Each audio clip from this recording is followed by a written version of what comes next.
Cara memasang pagar gaib, benteng dari sihir, santet, pencuri, perampok, dan binatang buas.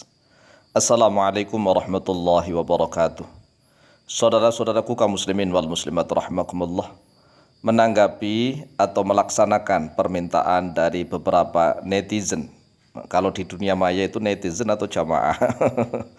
Kalau di dunia nyata itu kan jamaah pengajian, jamaah. Nah kalau di dunia maya namanya jamaah atau netizen ini. Netizennya Al-Mu'alim Center. Ya mudah-mudahan menjadi jamaah tholabul ilmi, mencari ilmu Islam. Sehingga kelak di yaumil qiyamah bisa dikumpulkan bersama Rasulullah sallallahu alaihi wasallam. Amin Allahumma amin. Pertanyaan tentang adakah pagar gaib untuk memagari rumah, membentengi rumah dari serangan berbagai macam sihir, santet, teluh, guna-guna, kemudian benteng dari gangguan jin, gangguan manusia, pencuri, perampok, juga gangguan binatang-binatang buas seperti ular, kalajengking, misalnya kelabang dan seterusnya.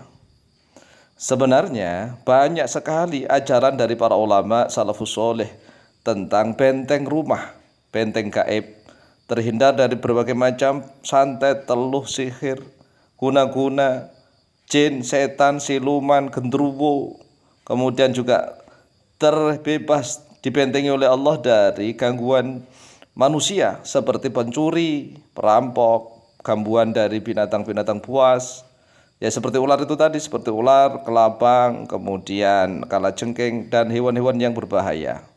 Tetapi kali ini insya Allah kita akan ajarkan yang diriwayatkan dari Rasulullah SAW, riwayat hadis sahih yang dikeluarkan oleh Imam Bukhari dan Muslim. Jadi kami sendiri itu lebih suka mengajarkan ilmu langsung, sumbernya dari Al-Quran maupun dari hadis, dan hadis pun juga kami pilih hadis-hadis yang sahih. Kalau bisa sahih, kalau nggak bisa yang hasan. Kalau seandainya dhaif ya cari hadis syahid penguat yang lainnya begitu. Inilah hadisnya an Abi Mas'udin Uqbah bin Amr radhiyallahu anhu qala, telah diriwayatkan dari Abi Mas'ud Uqbah bin Amr radhiyallahu anhu, beliau berkata, qala Rasulullah sallallahu alaihi wasallam, telah bersabda oleh Rasulullah sallallahu alaihi wasallam, al ayatani min akhir suratil baqarati man qara'ahuma fi lailatin kafatahu. Al ayatani bermula dua ayat min akhir suratil baqarati, dari akhirnya surat Al-Baqarah. Man bermula siapa saja qara'a yang membaca oleh dia man huma pada dua ayat itu fi lailatin di dalam suatu malam kafatahu, maka akan mencukupi oleh kedua ayat itu hu kepada man.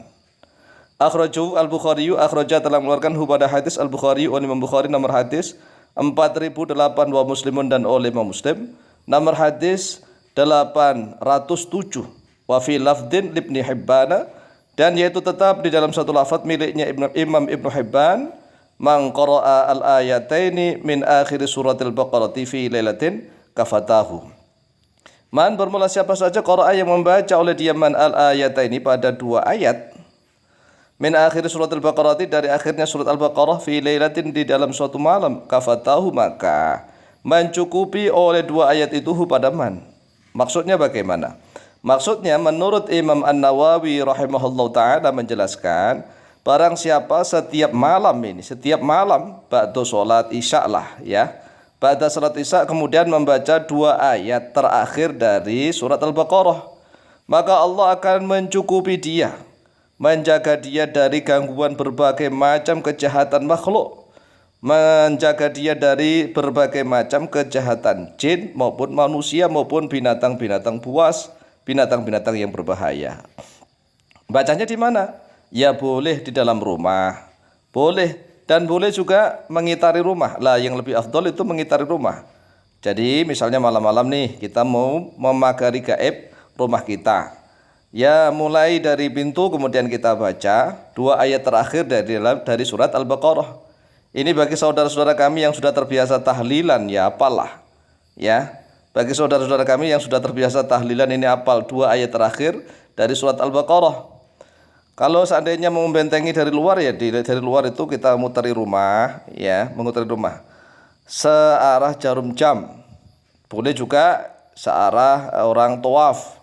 Orang tawaf itu kan bagian kiri badan itu selalu menghadap ke rumah. Artinya kiri badan selalu menghadap ke rumah. Artinya kalau seandainya rumahnya menghadap ke utara, ya kita jalan ke barat, kemudian ke selatan, kemudian ke timur, kemudian ke utara, muter lagi ke barat. Begitu maksudnya. Ya. Jadi bagian badan yang kiri itu dibaca memutari rumah, mengitari rumah. Dengan mengharap pada Allah akan dijadikan benteng gaib dari Allah. Jadi rumah itu akan disinari oleh sinar gaib, tapi nggak bisa dilihat manusia, namanya gaib. Yang bisa melihatnya ya jin. Jin akan silau, tidak akan mampu melihat rumah itu. Kemudian kalau seandainya manusia yang ingin berbuat jahat, tiba-tiba ada sesuatu yang menghalang-halangi dia begitu. Luar biasa. Ya, ayatnya bagaimana? Ya dibaca sendirian surat Al-Baqarah ayat 285 dan 286. Buka Al-Qur'annya. Al-Baqarah 285 dan 286. A'udzubillahi minasyaitonirrajim. Bismillahirrahmanirrahim. Amanal rasulu bima unzila ilaihi min rabbih wal mu'minun. Kullun amana billahi wa malaikatihi wa kutubihi wa rusulihi la nufarriqu baina ahadin min rusulihi. وقالوا سمعنا وأطعنا غفرانك ربنا وإليك المصير لا يكلف الله نفسا إلا وسعها لها ما كسبت وعليها ما اكتسبت ربنا لا تؤاخذنا إن نسينا أو أخطأنا ربنا ولا تحمل علينا إصرا كما حملته على الذين من قبلنا ربنا ولا تحملنا ما لا طاقة لنا به واعف عنا واغفر لنا وارحمنا أنت مولانا فانصرنا على القوم الكافرين.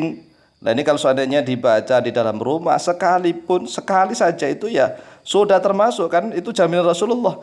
Barang siapa yang membaca 2 ayat terakhir dari surat Al-Baqarah, maka 2 ayat terakhir itulah yang akan mencukupinya menjadi benteng sinar gaib baginya. Tetapi kalau misalnya belum mantap ingin mengelilingi rumah dengan baca ayat ini ya luar biasa. Ya, inilah sementara benteng gaib yang diajarkan oleh Rasulullah Shallallahu Alaihi Wasallam. Adapun yang diajarkan oleh para ulama banyak sekali ya benteng gaib yang diajarkan oleh para ulama, tetapi kami anjurkan untuk mengamalkan apa yang sudah diajarkan oleh Rasulullah SAW. Semoga menjadi manfaat dan barokah. Amin.